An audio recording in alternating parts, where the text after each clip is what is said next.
আসসালামু আলাইকুম।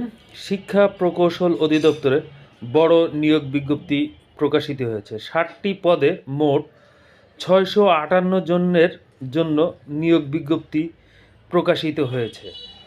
আপনারা জেনে রাখুন কী কী পদে নিয়োগ বিজ্ঞপ্তি প্রকাশিত হয়েছে। হিসাবরক্ষক পদে ৭ জন, কম্পিউটার অপারেটর পদে ৮ জন, উচ্চমান সহকারী পদে ৩ জন, হিসাব সহকারী অবলিক হিসাব সহকারী কাম ক্যাশিয়ার অবলিক অফিস সহকারী কাম ক্যাশিয়ার ৮ জন, ডাটা এন্ট্রি অপারেটর পদে ৩০৮ জন এবং অফিস সহকারী কাম কম্পিউটার মুদ্রাক্ষরিক পদে ২০ জন, অফিস সহায়ক পদে ৩০৪টি পদে বিশাল নিয়োগ বিজ্ঞপ্তি প্রকাশিত হয়েছে। মোট ৬৫৮ জনকে নিয়োগ দেওয়া হবে। এই নিয়োগ বিজ্ঞপ্তিটি হয়েছে শিক্ষা প্রকৌশল অধিদপ্তরে। আপনারা যারা আবেদন করতে চান তারা